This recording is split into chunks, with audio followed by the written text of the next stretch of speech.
This groundbreaking 1964 civil rights drama holds secrets that would surprise even its biggest fans.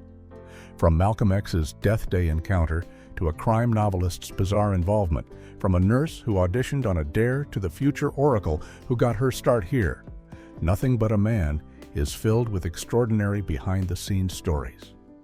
Fact 1. Malcolm X's favorite film led to a tragic final encounter. On February 18, 1965, Julius Harris was walking through the streets of New York City when a man approached him with recognition in his eyes. The man said, "You're Julius Harris. I saw Nothing But a Man. I really liked it." That man was Malcolm X, and this casual encounter on a New York sidewalk would become one of the most poignant moments in the film's history. Just 3 days later, on February 21st, Malcolm X was assassinated at the Audubon Ballroom in Manhattan. The film had reportedly become Malcolm X's favorite movie, a fact that speaks volumes about its authentic portrayal of black life in America during the civil rights era. For Harris, who had never acted before taking the role of Will Anderson, Duff's alcoholic father in the film, this brief meeting must have been both an honor and a source of profound sadness in the days that followed. The timing makes this encounter all the more significant. In his final days, Malcolm X took a moment to acknowledge an actor from a film that meant something deeply personal to him. Nothing But a Man had managed to resonate with one of the most influential voices of the civil rights movement, someone who understood firsthand the daily struggles and indignities that the film portrayed with such unflinching honesty. This random street encounter became a testament to the film's impact and its ability to speak truthfully about the black experience in 1960s America, earning praise from someone who lived that reality every single day. Fact 2. The film was shot in New Jersey, not Alabama. Despite being set in Birmingham, Alabama, and capturing the oppressive atmosphere of the Jim Crow South with remarkable authenticity, Nothing But a Man was actually filmed hundreds of miles away in New Jersey. The production took place primarily in Cape May and Atlantic City, two locations in southern New Jersey that could convincingly double for small-town Alabama. Director Michael Romer and cinematographer Robert Young had originally researched the story by traveling through the real South, spending 3 months living with black families in Alabama, South Carolina, and Mississippi to understand their experiences firsthand. However, when it came time to actually shoot the film, they made the strategic decision to simulate Alabama locations in New Jersey instead. The reason was simple and sobering. Filming with an integrated crew in the actual Deep South during 1963 would have been extremely dangerous. Romer later explained that attempting to engage in interracial activity of any kind in the South at that time would have been, in his words, inviting suicide. The production couldn't risk the safety of their cast and crew members, both black and white, who would be working together on location. Some scenes were still shot in Mississippi, Georgia, and Alabama, but the bulk of the filming happened in New Jersey, which is technically below the Mason-Dixon line and had a substantial black population that helped create authentic background atmosphere. The filmmakers' ability to recreate the look and feel of Alabama so convincingly that most viewers never suspected the deception stands as a testament to their skill and attention to detail. Fact 3. Sidney Poitier turned down the lead role. Sidney Poitier was the most famous and successful black actor in Hollywood during the early 1960s, having already earned critical acclaim and broken numerous barriers for African-American performers in mainstream cinema. When the role of Duff Anderson came to him, Poitier made the surprising decision to turn it down, passing on what would become one of the most celebrated performances in black cinema history. The role instead went to his close friend, Yvonne Dixon, and this casting decision would prove to be both personally and professionally significant. Dixon and Poitier had worked together on multiple projects, including Something of Value in 1957, Porgy and Bess in 1959, and A Raisin in the Sun in 1961. Their connection went even deeper. Dixon had actually served as Poitier's stunt double on The Defiant Ones in 1958, the film that earned Poitier his first Academy Award nomination. For Dixon, landing the lead role in Nothing But a Man was an opportunity to step out of the shadow of his more famous friend and showcase his talents as a leading man in a substantive, complex role.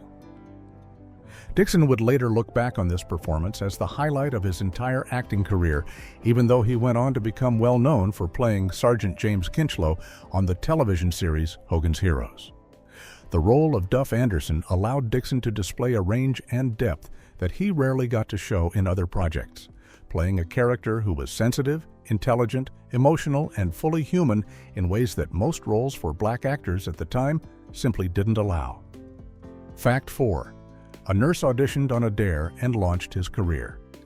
Julius Harris was working as a nurse and bouncing at nightclubs in New York City when he found himself surrounded by struggling actors who frequented the venues where he worked. Despite having no acting experience whatsoever, Harris had always harbored a secret desire to perform. One day, his actor friends dared him to audition for a role in Nothing But a Man, and Harris decided to take them up on the challenge. He showed up at the audition at Duart Film Laboratories in New York City, where casting director Charles Gordone was searching for talent, and somehow managed to land the role of Will Anderson, Duff's troubled, alcoholic father. This spontaneous decision to audition on a dare would completely change the trajectory of Harris's life. His performance in the film was deeply moving and authentic, bringing real emotional weight to the character of a broken man living off his girlfriend and estranged from his son. After Nothing But a Man, Harris went on to build an impressive career in Hollywood, appearing in more than 70 films over the next 4 decades. He became particularly well known during the blaxploitation era of the early 1970s, appearing in supporting roles in films like Shaft's Big Score, Superfly, and Black Caesar. However, his most iconic role came when he was cast as T.H. Johnson, the grinning, hook-handed villain in the James Bond film Live and Let Die in 1973. Harris's imposing physique and deep voice made him a memorable screen presence, and he continued working steadily in television and film throughout the 1980s and 90s, all because he accepted a dare from friends one day. Fact 5. The Motown soundtrack. Cost only $5,000, the soundtrack of Nothing But a Man features some of the most iconic Motown hits of the early 1960s, including songs by Stevie Wonder, The Miracles, The Marvelettes, Mary Wells, and Martha and the Vandellas. These songs weren't just background music, they were integral to creating the authentic atmosphere of black life during that period and helped ground the film in its specific time and place. What's remarkable is how little director Michael Romer paid to secure the rights to use these songs. Through a connection with former Harvard classmate George Schiffer, Romer was introduced to Motown Records and its founder, Berry Gordy. In what turned out to be an incredibly fortunate negotiation, Romer paid Gordy just $5,000 for the music rights.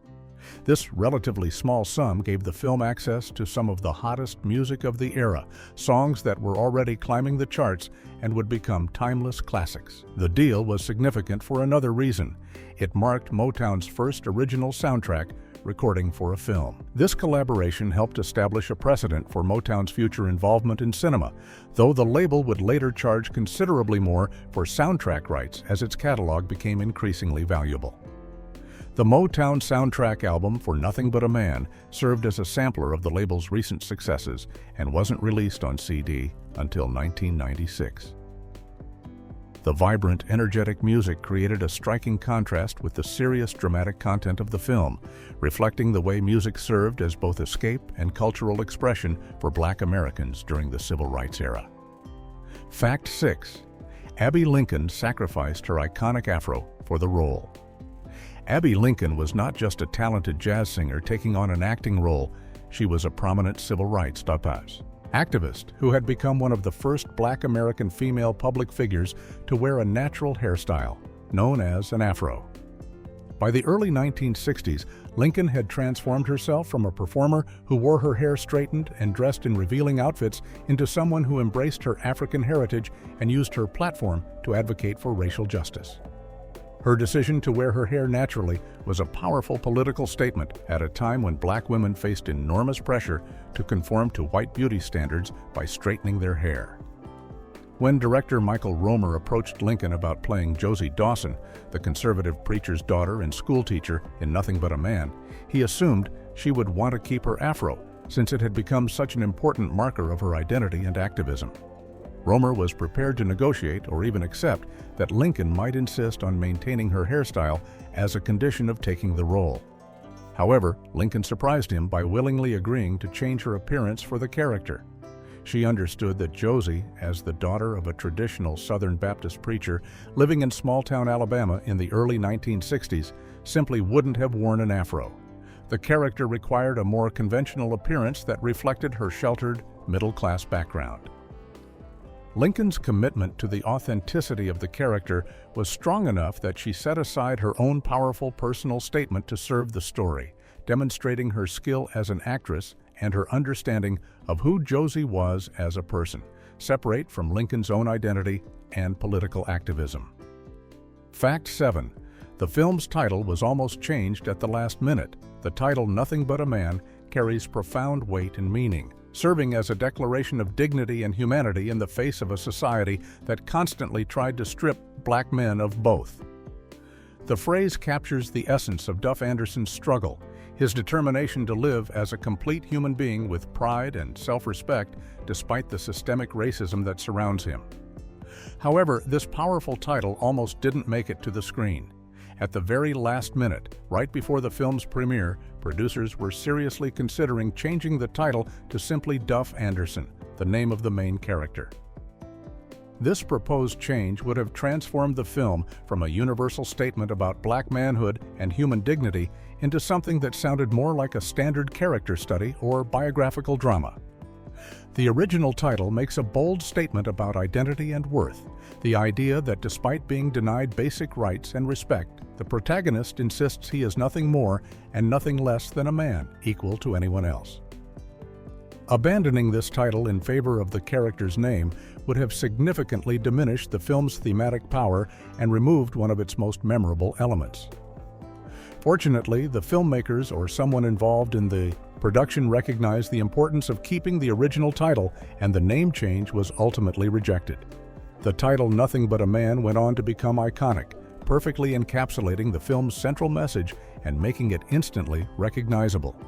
It's hard to imagine the film having the same cultural impact or being as memorable if it had been released under the more generic title of Duff Anderson. Fact 8. Everyone was paid equally, $100 a week.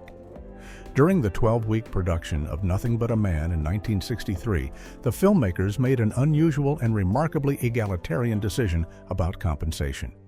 Every single person involved in making the film, from the lead actors Ivan Dixon and Abby Lincoln down to the production assistants and crew members, received the exact same weekly salary of $100. This equal pay structure was virtually unheard of in the film industry, where star actors typically commanded vastly higher salaries than supporting cast members and crew.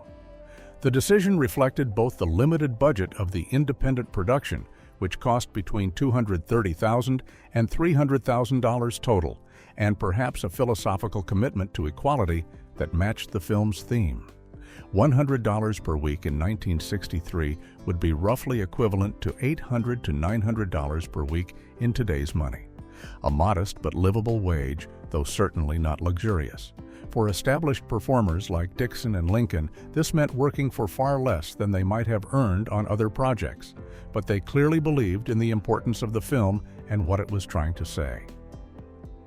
For crew members and smaller role actors, it meant being compensated at the same level as the stars, an unusual show of respect and equity. This democratic approach to payment also helped foster a collaborative atmosphere on set, where everyone was literally invested at the same level and working toward a common goal, rather than operating within a strict hierarchy of value and importance based on salary differences. Fact 9. The future Oracle from The Matrix made her film debut. Gloria Foster, who would become internationally famous decades later for playing the wise and enigmatic Oracle in The Matrix and The Matrix Reloaded, appeared in Nothing But a Man in one of her earliest film roles. Foster played Lee, the long-suffering girlfriend of Will Anderson, Duff's alcoholic father, played by Julius Harris. In the film, Lee is shown as a woman trapped in a difficult relationship with a man who has given up on life, yet she stays with him out of love or perhaps a sense of duty and compassion. Foster brought depth and dignity to this supporting role, creating a character who quietly endures hardship while maintaining her humanity and strength. At the time of filming, Foster was primarily a stage actress who had trained at the Goodman School of Drama in Chicago and was making her way in New York theater, where she would eventually become known for her powerful performances in classical roles. Her film debut had actually been the year before in The Cool World in 1963, but Nothing But a Man gave her a more substantial role to work with. Foster would go on to have a long and distinguished career in theater, earning 3 Obie Awards, though her film work remained relatively limited. It wasn't until 35 years after Nothing But a Man that she would achieve widespread recognition for playing the Oracle, the mysterious guide who helps Neo understand his destiny in the groundbreaking science fiction film.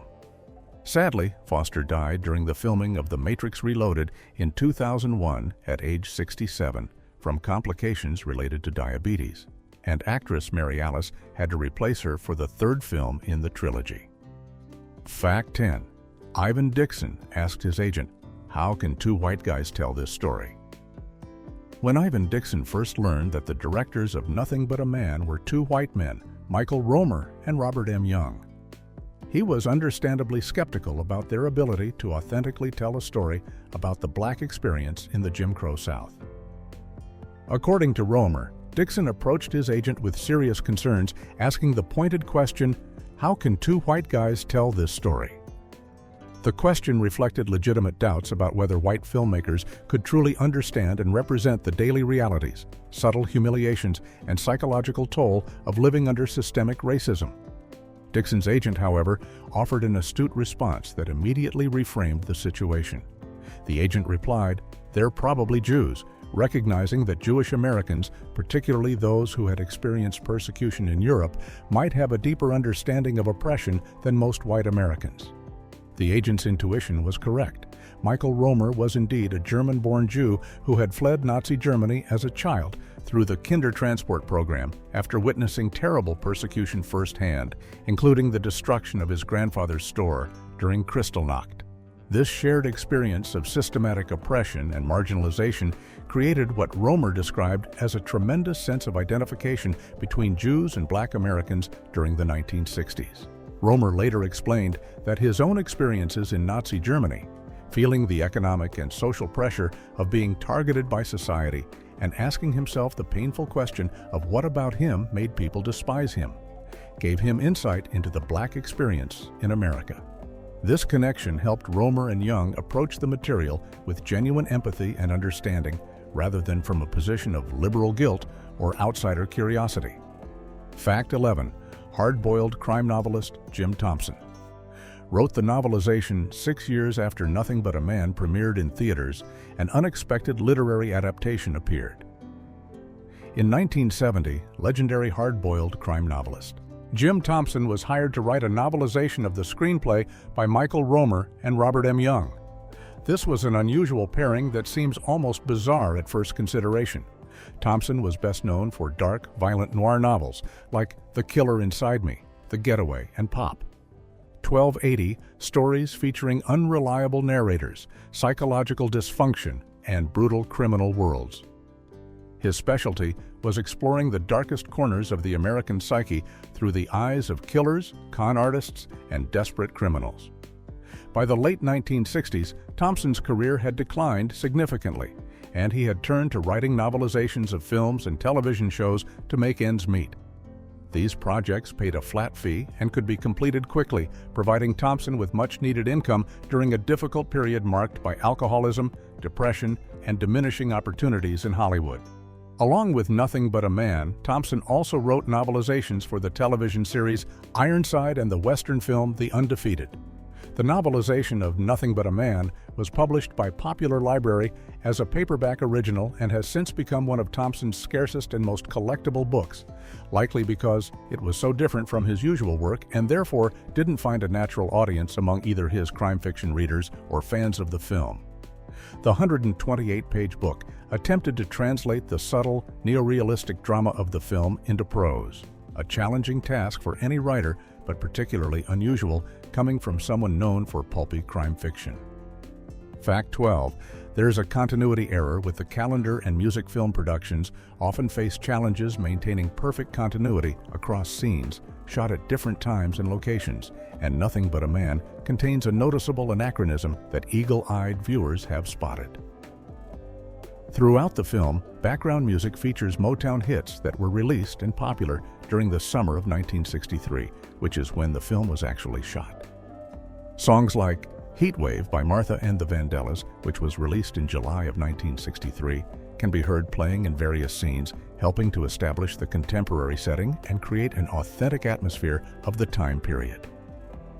However, if you pay close attention to the wall calendars visible in certain scenes throughout the movie, they show dates from the winter of 1962 and 1963, roughly 6 months to a year earlier than when the music was actually released.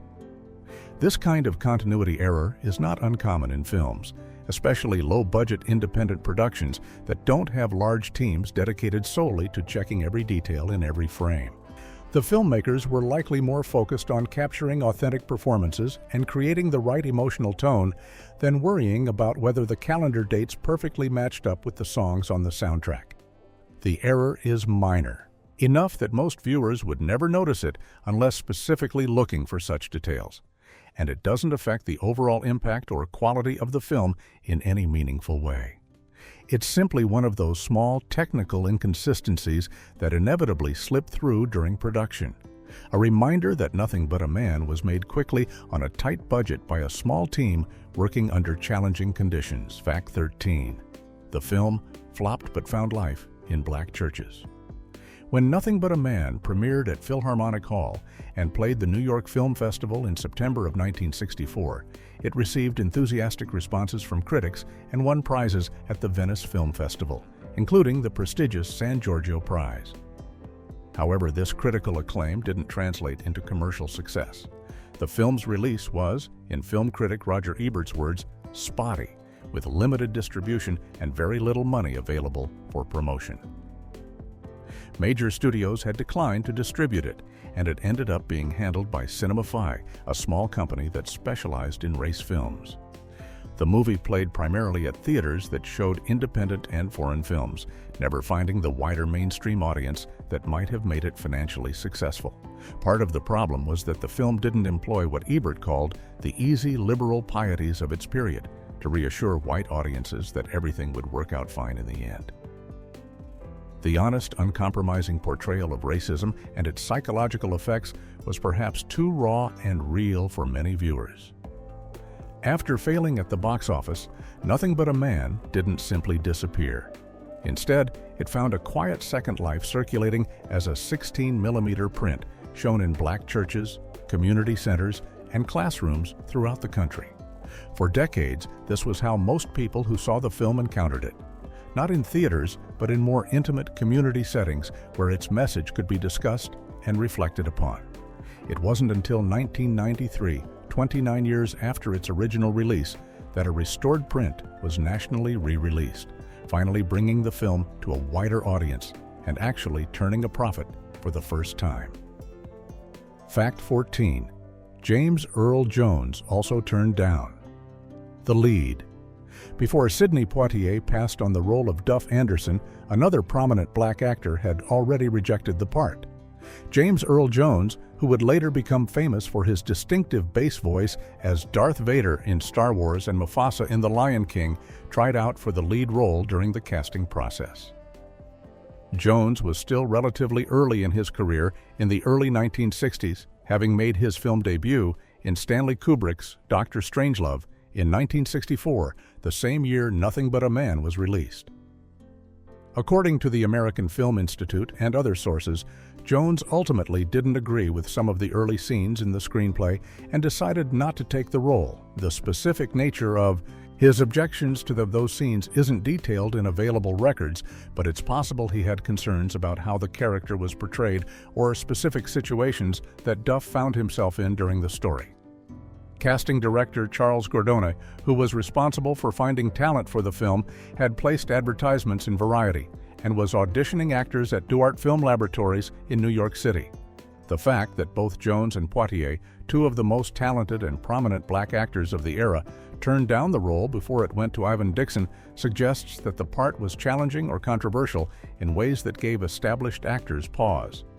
Dixon, who was less famous than either Poitier or Jones at the time, took on the role and made it completely his own, delivering what many consider to be the finest performance of his career, and creating a character that was sensitive, intelligent, emotional, and fully human. Fact 15. Director witnessed. Kristallnacht as a child. Michael Romer's deep understanding of systemic oppression and its psychological effects didn't come from academic study or secondhand observation. It came from lived experience. Romer was born in Berlin, Germany in 1928 to a Jewish family. When he was just 10 years old on November 9th and 10th of 1938, he witnessed Kristallnacht, the night of broken glass, when Nazi forces and civilians attacked Jewish homes, businesses, and synagogues throughout Germany and Austria. During this terrifying night of violence, Romer watched as Nazi thugs destroyed his grandfather's family store, smashing windows and destroying the livelihood that had been built over years. This traumatic experience of seeing his family targeted and their property destroyed simply because of their identity left an indelible mark on the young boy. The following year, at age 11, Romer was sent to England as part of the Kindertransport, a rescue effort that saved thousands of Jewish children from Nazi-occupied territories by transporting them to safety in Britain. He attended Bunce Court School in Kent, a school specifically for displaced children, many of whom would later turn to careers in the arts. Romer eventually made his way to the United States in 1945 and attended Harvard University, where he met his future collaborator, Robert M. Young. These experiences of persecution, displacement, and witnessing systematic dehumanization gave Romer a profound personal connection to the story of Black Americans facing oppression in the Jim Crow South. He understood on a visceral level what it meant to be viewed as contaminated or less than human by the dominant society.